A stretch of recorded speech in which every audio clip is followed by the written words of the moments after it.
What do you want in life? What's my purpose in life? Why am I here? What do I love? What am I passionate about? How many people can genuinely answer, this is my purpose in life? Very, very few people.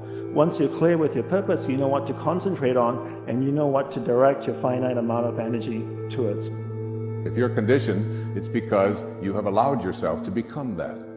And if we've conditioned ourselves to believe certain kinds of things, and one of the things that we kind of believe and hang on to and live with is this whole idea that all of the things that happened to me in my past are what are keeping me from doing what I'd like to do today. So we hang on to these things and we fill ourselves with blame. You have some options. Here you are exploring the variety of your environment and coming into alignment with who you really are, and then allowing all of that to flow through you too. So in every moment in time, you have the option of focusing in a way that increases and enhances your alignment and your joy, which causes you to resonate with everything you put into your vortex, or something else. There really are not so many other choices, are there? You can focus on a problem. You can not have enough money and feel bad because you are attached to the money, or you can not have enough money and feel good as you're anticipating more coming. But the consequence or the circumstance of the money does not need to dictate to you how you feel. That is the problem with getting attached to something that you can't control, is that it leaves you like a puppet with no strings. It's about not putting your attachment in all the wrong places, not putting it in what is temporary, but putting it in what is steady.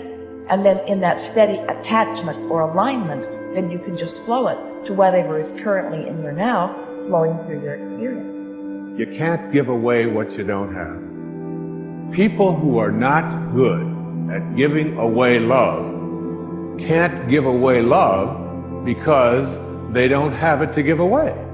If I want to give you a dozen oranges, I can't give you those dozen oranges unless I go out and pick up 12 oranges someplace. Otherwise, all it is just empty rhetoric. And the same thing is true of virtually everything in your life. You can't give away love for others if you don't have love in here to give away. If what you have in here is contempt, if what you have in here is anger, if what you have in here is fear, then these are the things you're going to be giving away in your life. Every one of you are drawing a picture with your life. You're the artist. Your hands and your feet are the paintbrushes.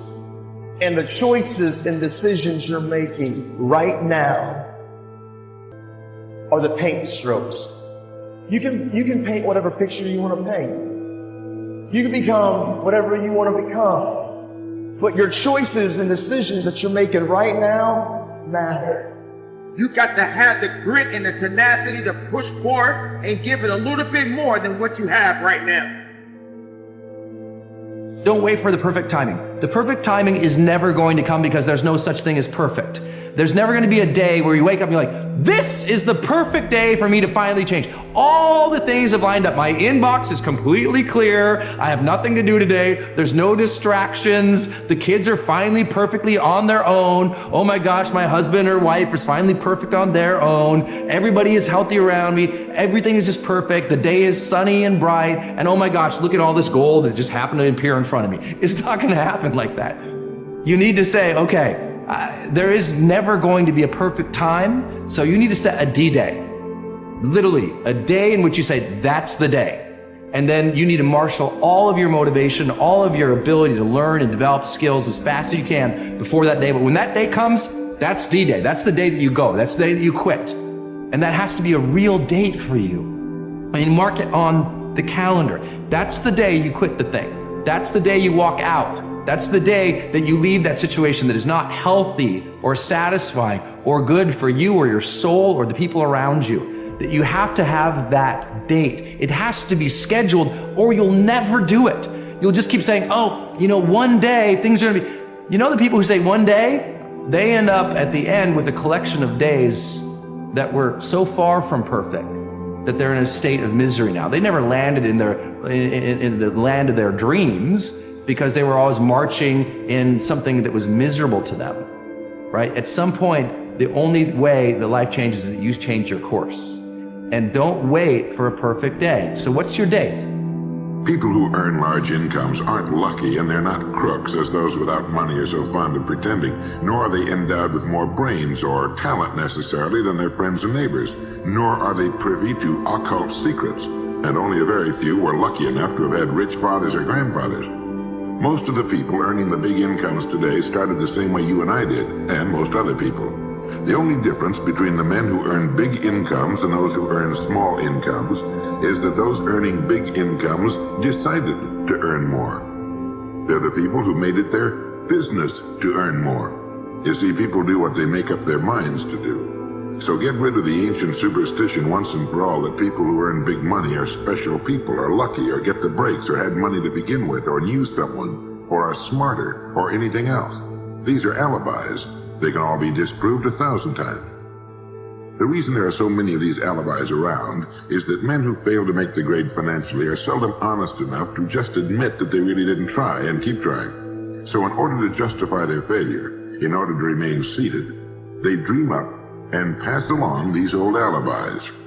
We're all self-made, but only the successful will admit it. The commitments we make to ourselves and to others, and our integrity to those commitments, is the essence and clearest manifestation of our proactivity.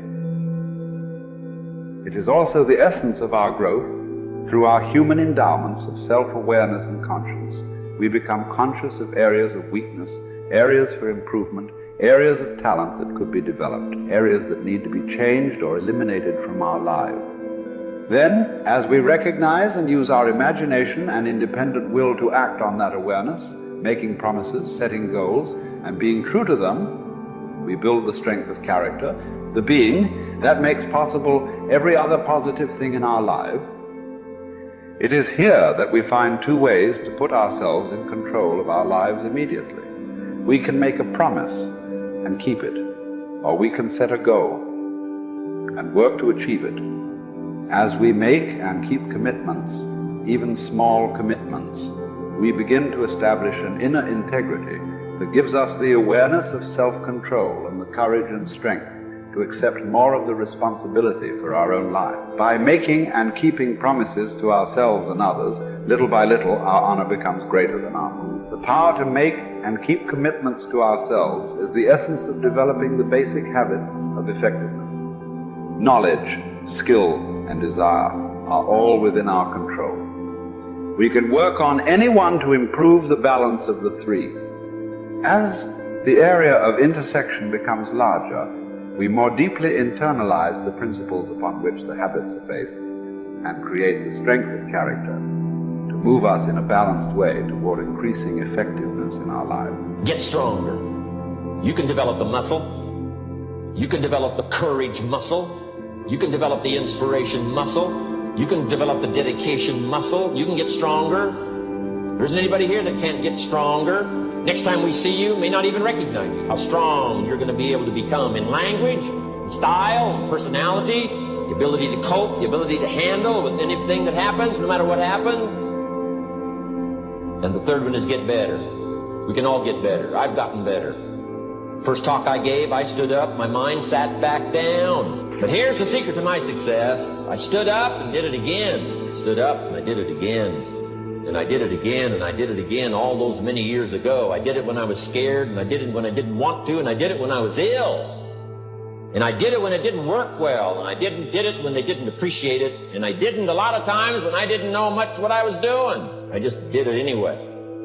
And now all these years later, I'm asked to walk on this stage with the greatest introduction I've ever had, greatest response and welcome I've ever had, the greatest opportunity I've ever had to touch this many lives with a mixture of words and heart and soul. I got better. I got better day by day and week by week and month by month. And I'm asking you to do the same thing until you can develop a long arm and a long reach, until you can develop influence that won't quit. Touch people next year you couldn't touch this year.